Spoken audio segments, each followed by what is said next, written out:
Todos hemos tenido esos viajes de regreso a casa en los que los ojos simplemente no aguantan más. Pero cuando te despiertas babeando sobre el abrigo de cachemira de un extraño, lo normal es disculparte y seguir tu camino. No esperas que ese extraño sea el jefe del sindicato criminal más despiadado de Chicago. Y desde luego, no esperas que te persiga. El reloj digital en la sala de emergencias del Northwestern Memorial marcaba las 2:14 de la madrugada con una frialdad implacable. Abigail Fight empujó las puertas dobles batientes con las piernas cargadas como si estuvieran rellenas de cemento mojado. Ser enfermera de trauma era una vocación, pero también era un castigo físico. Con su complexión robusta, Abigail sentía cada uno de esos 14 horas de turno en los tobillos hinchados y en ese dolor sordo y profundo que le pulsaba en la zona lumbar. Al salir al cortante viento de diciembre en Chicago, Abigail se apretó el pesado abrigo de lana alrededor del cuerpo. Siempre se sentía así, hipervisible y completamente invisible al mismo tiempo.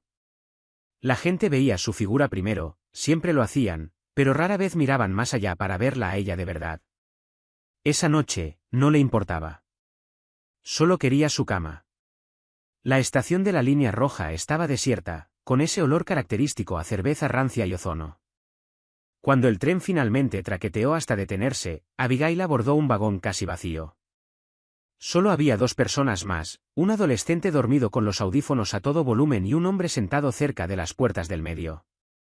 Abigail se desplomó en un asiento 2 filas más atrás del hombre, soltando el aire que sentía haber estado conteniendo desde el mediodía. Intentó mantener la postura rígida, ese mecanismo de defensa que había desarrollado años atrás para ocupar el menor espacio posible. Pero el movimiento rítmico del tren era hipnótico. El calefactor bajo el asiento lanzaba aire caliente contra sus pantorrillas heladas. Sus párpados cayeron.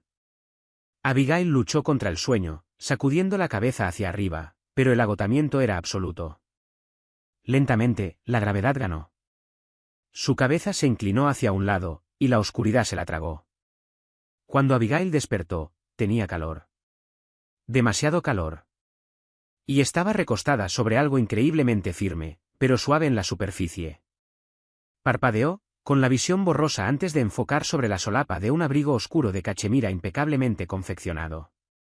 El pánico le clavó una aguja en el pecho. No solo se había quedado dormida. Abigail se había deslizado por el resbaladizo banco de plástico y estaba prácticamente acurrucada contra el costado del hombre que estaba sentado 2 filas más atrás. Él debió haberse movido. O ella. La mortificación la inundó de golpe. La sociedad le había grabado a fuego un miedo profundo respecto a su cuerpo, que era una carga, que estaba siempre estorbando. Abigail jadeó y se echó hacia atrás a trompicones, con sus pesadas botas de invierno resbalando torpemente en el suelo. «Oh, Dios mío, lo siento muchísimo», balbuceó, con la cara ardiendo. «Estaba tan cansada.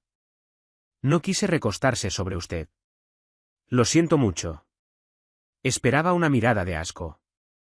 Esperaba que él se sacudiera la manga como si ella lo hubiera contaminado. En cambio, el hombre giró lentamente la cabeza. Era impresionante, pero de una manera dura y aterradora. Tenía rasgos aristocráticos y afilados, una mandíbula fuerte sombreada por la barba de un día, y unos ojos del color de un lago en invierno, fríos, profundos y de un azul penetrante. Una cicatriz plateada le atravesaba la ceja izquierda. No parecía molesto. Parecía completamente tranquilo, estudiándola con una intensidad que le cortó la respiración a Abigail. «Estabas agotada», dijo él. Su voz era un barítono grave y ronco que vibraba por encima del ruido ambiente del tren. No se sacudió el abrigo. «No pasa nada. Ocupé la mitad de tu espacio», siguió Abigail, incapaz de frenar su hábito nervioso de disculparse en exceso. «Sé que soy pesada». ¿Te lastimé el hombro? Por una fracción de segundo, la comisura de su boca se tensó levemente hacia arriba. He cargado fardos más pesados, cariño. Pesabas como una pluma. Era una frase elegante, pero no sonaba ensayada. Sonaba como una declaración de hechos. Luego, sus ojos bajaron hacia el pecho de Abigail, no de manera lasciva, sino leyendo la credencial laminada del Northwestern Memorial que llevaba prendida al abrigo. Turno largo, Abigail. Escuchar su nombre en esa voz oscura y profunda le envió un escalofrío por la columna que no tenía nada que ver con el frío de Chicago. Belmont, anunció la voz automática del altavoz. Esa es mi parada, soltó Abigail, levantándose tan rápido que sintió un mareo. Lo siento de nuevo. Salió disparada hacia las puertas, prácticamente lanzándose al andén cuando éstas se abrieron. No miró hacia atrás hasta que el tren comenzó a moverse.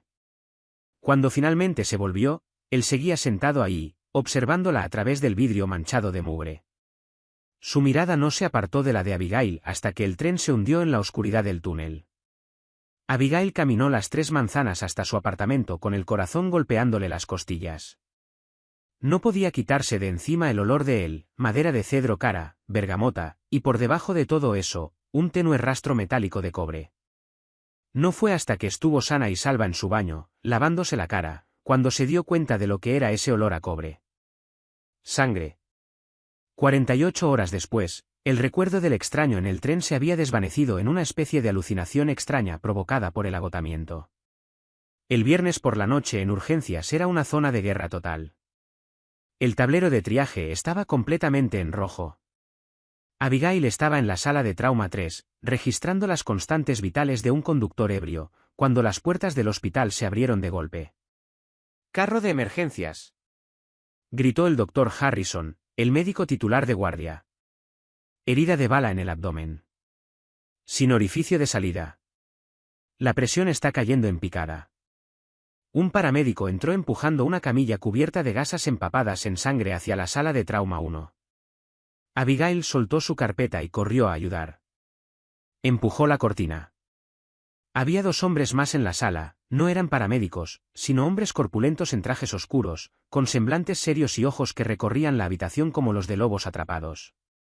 Esos hombres no debían estar ahí. Atrapados. Esos hombres no debían estar ahí.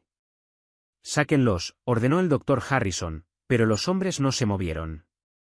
Nosotros nos quedamos con Leo, gruñó el más grande de los 2, cruzando los brazos sobre su ancho pecho. Abigail se acercó a la camilla con unas tijeras de trauma, lista para cortar la camisa destrozada del paciente. Sus manos se congelaron. Tendido ahí, pálido y sangrando profusamente por el flanco derecho, estaba el hombre de la línea roja. El abrigo de cachemira había desaparecido, reemplazado por una camisa de vestir arruinada, pero la mandíbula afilada, la cicatriz sobre la ceja y esos ojos azules penetrantes eran inconfundibles. Los ojos del hombre se abrieron lentamente. A pesar de la agonía que debía estar sufriendo, su mirada se fijó en Abigail. El caótico ruido de las urgencias pareció bajar a un murmullo. La enfermera del tren, dijo con voz ronca, tosiendo con debilidad. ¿Lo conoce, Fight?, preguntó el doctor Harrison confundido, mientras comprimía la herida para frenar la hemorragia arterial. No. Solo un encuentro casual, respondió Abigail, sacudiendo la cabeza para salir del shock y forzando a sus instintos profesionales a tomar el control. Colocó una vía intravenosa, con los dedos hábiles y veloces a pesar de que le temblaban. Enzo, susurró el hombre, Leo, al grandullón del traje. Despeja el pasillo. Que no entre nadie excepto los médicos. Durante 20 minutos, la situación estuvo en el filo de la navaja. Lograron estabilizarlo lo suficiente para una cirugía de emergencia. Pero el doctor Harrison necesitaba un tipo de sangre específico del banco de sangre de inmediato. Fight, trae lo negativo. Ahora. Abigail salió corriendo de la sala. El pasillo estaba extrañamente silencioso, custodiado por los hombres de Leo. Dobló la esquina hacia el banco de sangre y casi chocó con un camillero que empujaba un cubo de fregar. «¡Cuidado!», murmuró él, con la cabeza gacha. Algo le llamó la atención a Abigail. El camillero llevaba el uniforme azul estándar, pero sus zapatos eran pesadas botas de combate negras, no los zuecos antifluidos ni las zapatillas deportivas que usaba todo el personal del hospital. Y su credencial de identificación estaba volteada hacia atrás.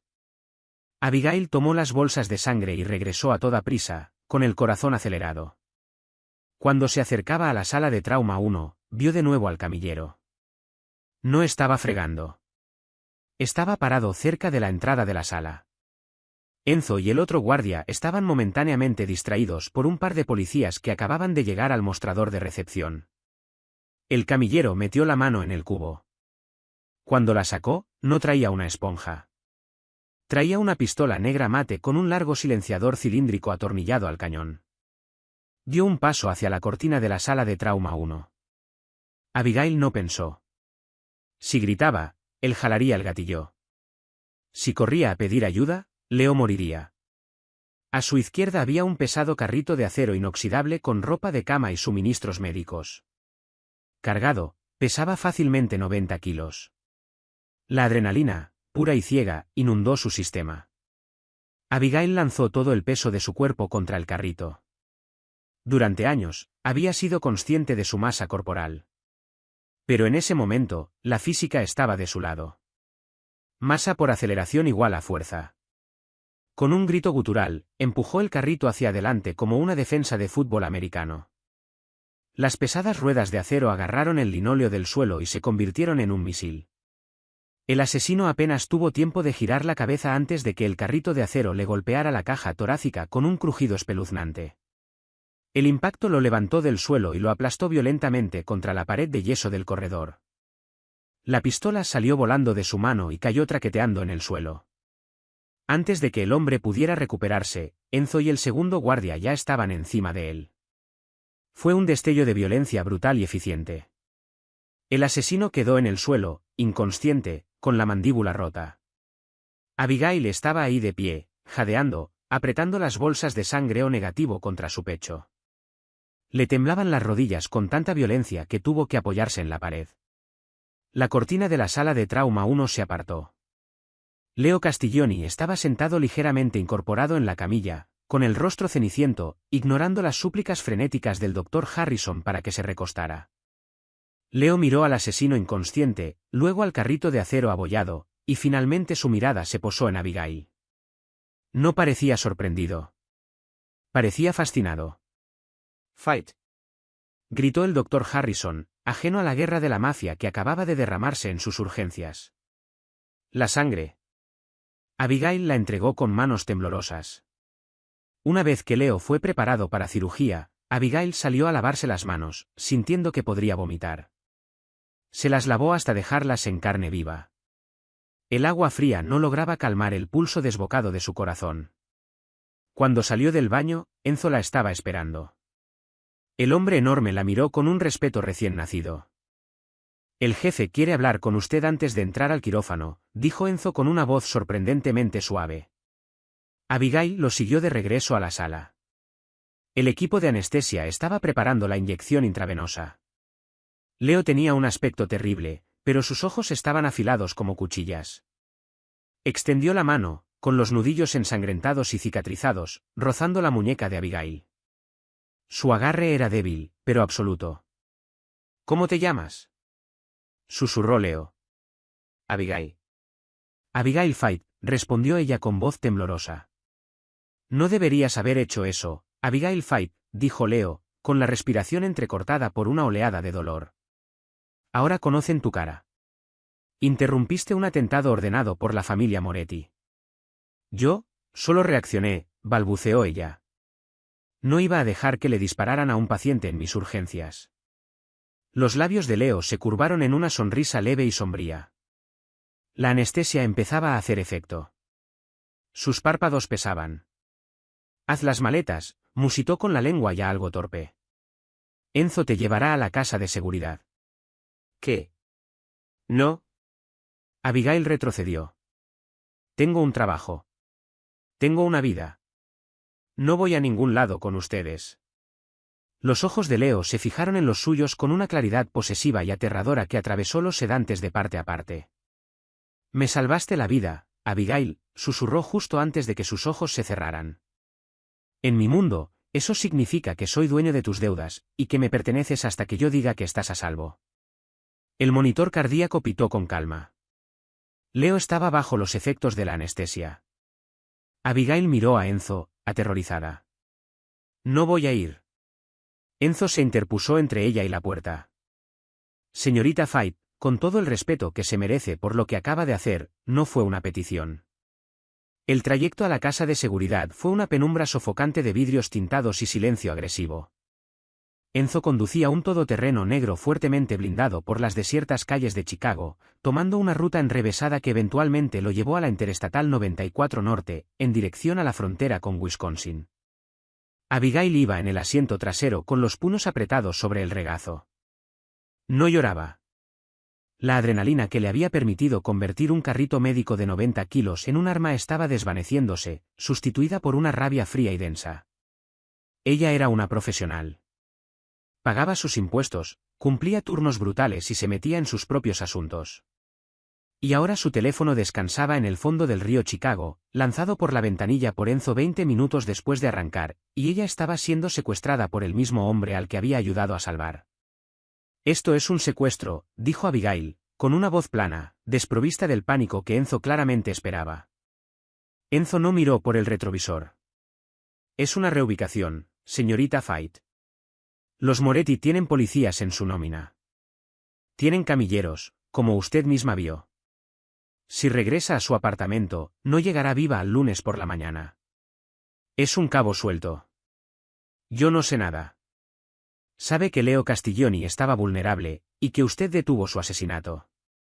En nuestro mundo, eso la convierte en una partisana». Llegaron al destino 2 horas después, un complejo aislado escondido entre los frondosos bosques de las orillas del lago Geneva. No era la típica mansión de la mafia con estatuas recargadas y columnas de mármol. Era una estructura brutalista de hormigón vertido, acero y cristal reforzado del suelo al techo, diseñada menos para el lujo y más para resistir un asedio. Las cámaras rastrearon su aproximación. Hombres fuertemente armados con equipamiento táctico patrullaban el perímetro. Durante los siguientes 4 días, Abigail fue prisionera en una jaula dorada. Le asignaron una suite de huéspedes más grande que todo su apartamento, abastecida con ropa comprada apresuradamente en su talla exacta. Un detalle que la impresionó profundamente y, al mismo tiempo, la perturbó. No habían adivinado su talla. Habían accedido a sus registros médicos o de compras con una velocidad aterradora. Al 5.º día, llegó Leo. Lo transportaron en una ambulancia privada sin identificación. En contra del consejo del cirujano clandestino que había terminado el trabajo que el Dr. Harrison había comenzado, Leo se negó a permanecer en una clínica secreta. Quería estar en su propia fortaleza. El complejo contaba con una sala médica completamente equipada en el sótano. Cuando las enfermeras privadas contratadas por la organización de Leo resultaron intimidadas y temblorosas ante su presencia, Abigail intervino. No lo hizo por afecto. Lo hizo porque la incompetencia en un entorno de recuperación de trauma la sacaba de quicio. Abigail apartó a una enfermera privada aterrorizada que estaba fallando miserablemente al cambiar las vendas de Leo. «Hazte a un lado», ordenó Abigail, poniéndose un par de guantes de látex. Leo estaba tumbado en la cama estéril, pálido, sudoroso y mirando el techo con rabia. Los analgésicos potentes claramente no eran suficientes, o Leo se estaba negando a tomar la dosis correcta. Cuando Leo escuchó la voz de Abigail, giró lentamente la cabeza. La cicatriz plateada sobre su ceja se tensó levemente. «La salvadora reticente», dijo con voz ronca. «Cállate y quédate quieto», respondió Abigail con el mismo tono que usaba con los borrachos combativos en urgencias. Retiró el adhesivo pesado del vendaje quirúrgico. La incisión estaba limpia, pero el tejido circundante estaba profundamente amoratado e irritado. Abigail limpió la zona con betadine, con las manos firmes, aplicando la presión exacta necesaria, lo suficientemente firme para limpiar, lo suficientemente delicada para no desgarrar las suturas frescas. Leo no apartaba los ojos de su rostro. No se inmutaba. «Tienes manos pesadas, Abigail», masculló Leo. «La mayoría de la gente me toca como si tuviera miedo de que vaya a morder». «Es que vas a morder», murmuró Abigail, pegando con cinta una nueva gasa. «Me secuestraste. Yo te mantuve con vida». Leo se movió, haciendo una mueca de dolor cuando los músculos de su abdomen protestaron. Hizo un gesto a Enzo, que estaba de pie en un rincón. Enzo le entregó a Leo una gruesa carpeta manila. Leo la lanzó sobre la mesita metálica junto a Abigail. «Ábrela». Abigail dudó, luego se quitó los guantes y abrió la carpeta. Dentro había fotografías. Imágenes de vigilancia de su edificio de apartamentos en Rollers Park. La puerta de su unidad había sido derribada a patadas. El interior estaba completamente destrozado, muebles desgarrados, paredes de yeso abiertas. En una de las fotos, un hombre yacía muerto en el suelo de su sala de estar. Era el mismo sicario que ella había aplastado contra la pared en el hospital, pero ahora con el cuello roto. Los Moretti lo mandaron de vuelta para terminar el trabajo contigo en cuanto salió bajo fianza, explicó Leo con voz fría y clínica. Mis hombres lo interceptaron. Si Enzo no te hubiera sacado del hospital, habrías estado sentada en ese sofá cuando él derribó la puerta. Abigail sintió como la sangre se le escapaba de la cara. Su cuerpo de repente le pareció completamente ingrávido, desconectado del suelo. Se aferró al borde de la mesita metálica para no caer, con los nudillos blancos. ¿Por qué está pasando esto?, susurró. Por Arthur Pendleton, dijo Leo. Es fiscal federal del Distrito Norte, un nombre privado con poder público real. Pendleton lleva 2 años construyendo un caso rico contra mi familia. Pero está corrupto. Está recibiendo dinero de los Moretti para liquidarnos legalmente, mientras los Moretti nos liquidan físicamente. Yo tengo el libro de cuentas que prueba la corrupción de Pendleton. Iba camino a entregárselo a un contacto en el Departamento de Justicia cuando me atacaron en la línea roja. Abigail lo miró fijamente. Ibas en un tren público con evidencia para hundir a un fiscal federal. Nadie busca al jefe de la familia Castiglioni en la línea roja a las 2 de la mañana, dijo Leo, con un destello de diversión oscura en los ojos. Excepto tú. Tú solo necesitabas una almohada. Leo extendió su mano grande y callosa, envolviéndola alrededor de la muñeca de Abigail. Su pulgar rozó el punto donde latía su pulso. Era un gesto profundamente íntimo, desprovisto de esa incomodidad depredadora que ella solía esperar de los hombres poderosos. No te escondes, Abigail, dijo Leo en voz baja. Ocupas tu espacio. Te mantienes firme. Necesito eso ahora mismo, porque Pendleton sabe que estoy vivo y los Moretti saben dónde estoy. El ataque llegó en la 8ª noche, anunciado no por una alarma, sino por una oscuridad absoluta. Una tormenta masiva venía descargándose desde el lago Michigan, azotando las paredes de hormigón del complejo. A las 2 de la madrugada, las luces se apagaron de golpe. Abigail, que dormía en la suite de huéspedes sobre la sala médica, esperó el zumbido de los generadores de emergencia. El silencio se extendió. 10 segundos.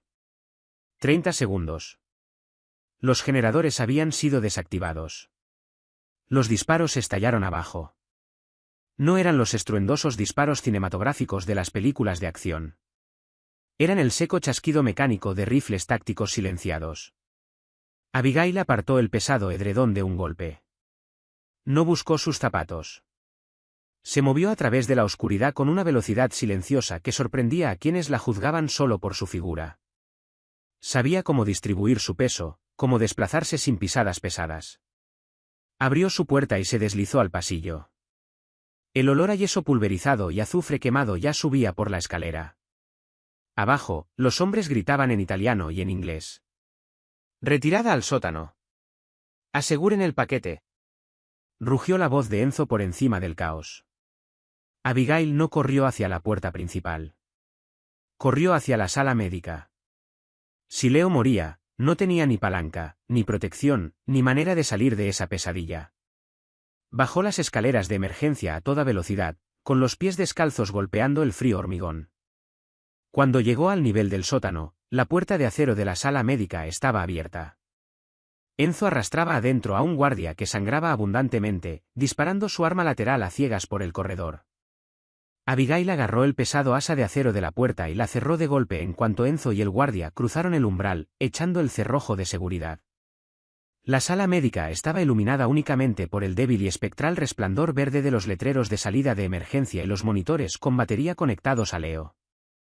Leo estaba sentado al borde de la cama, sosteniendo una pistola negra mate, con el rostro pálido y tenso de agonía. La herida quirúrgica volvía a sangrar, empapando su camisa. Rompieron el perímetro, jadeó Enzo, aplicando un torniquete en la pierna del guardia herido. Al menos 20 hombres, con equipamiento táctico. Eludieron los sensores externos. Pendleton debió darles inhibidores de frecuencias federales. Un golpeteo rítmico y pesado resonó contra la puerta de acero de la sala médica. «Carga de demolición», gritó Enzo. «¡Al suelo!». Abigail no se tiró al suelo. Miró a su alrededor. Su mente clínica procesaba el entorno como un conjunto de herramientas químicas y físicas. Estaban atrapados. La puerta reforzada aguantaría las balas, pero no el C4. «Enzo, lleva a Leo a la sala de radiología», ordenó Abigail. «¿Las paredes no están revestidas de plomo?». «Hazlo», gritó Abigail, señalando la pesada puerta contigua que albergaba la máquina de rayos X del complejo. Enzo no discutió. Ayudó a Leo a levantarse. Leo apretó los dientes, apoyándose pesadamente en su lugarteniente, y se tambaleó hacia la sala reforzada. Abigail corrió hacia el rincón de la sala médica. Asegurados a la pared había 3 enormes tanques de oxígeno a presión, los del tipo industrial grande, utilizados para alimentar los respiradores quirúrgicos. Agarró una pesada llave de acero del kit de mantenimiento que había en el mostrador y comenzó a golpear violentamente las válvulas de latón de los tanques, arrancándolas por completo. El silbido del oxígeno puro a alta presión llenó la habitación, ensordecedor y violento. El aire se volvió denso y frío. «Abigail», gritó Leo desde la puerta de la sala de radiología. Abigail corrió hacia un carrito rodante que sostenía un desfibrilador. Lo desenchufó de la pared, cambiando a la batería incorporada. Giró el selector de Howells al máximo.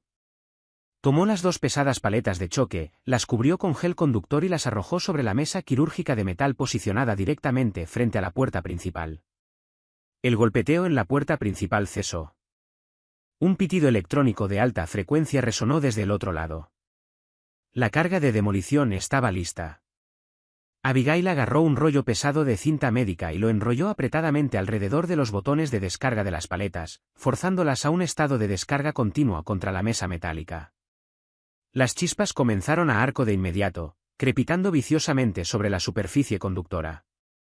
Se giró y corrió en sprint hacia la sala de radiología. Sus pulmones ardían, sus piernas pesadas bombeando con una potencia aterradora. Se lanzó de cabeza por la puerta justo cuando una voz mecánica desde el pasillo gritó: «¡Ejecuten!». Enzo cerró de golpe la pesada puerta blindada con plomo y giró la rueda de cierre. La explosión fue una entidad física. No fue solo ruido. Fue una onda de choque que le exprimió el aire de los pulmones a Abigail, incluso a través de las gruesas paredes. La carga de demolición voló la puerta de acero principal hacia adentro, introduciendo una chispa masiva en un espacio confinado lleno de oxígeno puro y sin dilución. El destello termobárico resultante explotó hacia afuera, hacia el pasillo. La onda expansiva sacudió toda la cimentación de la casa, destrozó las luces del techo y llovió polvo sobre ellos. Dentro de la sala de radiología, reinaba la oscuridad absoluta. Abigail estaba en el suelo, con los oídos zumbando con tanta intensidad que le provocaba un vértigo profundo y nauseabundo. Sintió manos fuertes agarrando sus brazos, levantándola. «¿Te golpearon, Abigail?». «Respóndeme». La voz de Leo era un rumor grave junto a su oído. «No». Abigail tosió, saboreando polvo y cobre. «Estoy bien». Enzo entreabrió la puerta blindada. La sala médica era una ruina humeante. La pesada mesa de acero estaba deformada. Las paredes de yeso estaban ennegrecidas de carbón, y el pasillo más allá estaba sumido en un silencio absoluto. El equipo táctico había estado directamente en el camino de una explosión de oxígeno confinado. Nadie se iba a levantar de eso. Enzo salió con el arma en alto, barriendo el corredor lleno de humo. Despejado, avisó desde afuera: «Jefe, ya no queda nadie». Leo no soltó a Abigail. Se apoyó contra la pared, resbalándose ligeramente a medida que sus fuerzas lo abandonaban, arrastrándola con él hasta que ambos estuvieron sentados en el suelo frío de la habitación oscura. Leo recostó la cabeza contra el hormigón, con el pecho agitado. La miró. Sus ojos azules captaban el tenue parpadeo de un fuego distante en el pasillo. «Convertiste mi sala médica en una bomba», dijo, con una mezcla de asombro y agotamiento en la voz. «Química básica», respondió Abigail, con una voz que temblaba violentamente mientras la adrenalina colapsaba por fin. La combustión necesita combustible, oxígeno y una chispa. Yo proporcioné 2. Leo extendió la mano y le cubrió la mejilla con la palma. Su pulgar limpió una mancha de hollín de su piel. Eres una mujer aterradora, Abigail Fight, murmuró Leo. Me dijiste que ocupara mi espacio, respondió ella, recostándose contra su mano pese a sí misma. El miedo había desaparecido, reemplazado por una realización extraña y pesada. Abigail había cruzado una línea que nunca podría volver a cruzar. Decidí que era hora de que lo sintieran. 2 días después, la noticia llegó a las cadenas principales. Arthur Pendleton había sido imputado por cargos de corrupción federal después de que un paquete anónimo con libros de contabilidad financiera fuera entregado en el domicilio del director del FBI en Washington, D.C. Simultáneamente, el liderazgo de la familia Moretti fue diezmado por una serie de redadas altamente organizadas y brutales en toda Chicago. Leo Castiglioni había recuperado su ciudad. Abigail estaba de pie en el balcón del complejo del lago Geneva, con uno de los voluminosos suéteres de cachemira de Leo puestos para protegerse del frío. La amenaza había sido neutralizada. La guerra había terminado. Enzo la había informado 1 hora antes de que un coche estaba listo para llevarla de regreso a Chicago, a un nuevo apartamento seguro pagado en su totalidad. Era libre de irse. Escuchó el pesado paso de unas botas detrás de ella. Leo salió al balcón, apoyándose levemente en un bastón, aunque su postura seguía siendo imponente a pesar de las lesiones que aún no sanaban del todo. Se colocó junto a ella, mirando las grises aguas del lago. El coche está esperando, dijo Leo en voz baja. Abigail no lo miró. Miró sus propias manos apoyadas sobre la barandilla de piedra. Manos capaces. Manos pesadas. Manos que le habían salvado la vida 2 veces. No creo que pueda volver a urgencias, Leo, dijo ella en voz suave. No creo que encaje en esa vida ya. Leo giró la cabeza. El despiadado jefe de la mafia había desaparecido, reemplazado por un hombre que miraba al único punto fijo en su universo caótico. Entonces quédate, dijo él. La orden había desaparecido por completo de su voz, sustituida por una súplica áspera. Te debo una vida, Abigail. Déjame pasarla demostrándote que perteneces aquí. Abigail finalmente se volvió para mirarlo. Vio la deuda de sangre en sus ojos, pero también vio algo mucho más profundo, un respeto profundo e inquebrantable. No era solo una prisionera. Era su igual. Abigail cerró la distancia entre ellos, rodeando su cintura con los brazos, cuidando sus costillas, y presionó el rostro contra su pecho. Él olía a madera de cedro cara, a bergamota y a lluvia. No me debes nada, Leo, susurró ella. Pero no me voy. Si te enamoraste de este romance de mafia intenso y lleno de giros, dale like al vídeo. Comparte esta historia con tus amigos que aman a una heroína feroz e inteligente que no se rinde ante nada. No olvides suscribirte a nuestro canal y activar las notificaciones para no perderte ninguno de nuestros últimos audios dramáticos e historias narradas. Y déjanos un comentario abajo, ¿qué harías tú si despertaras recostada en el hombro de un jefe de la mafia?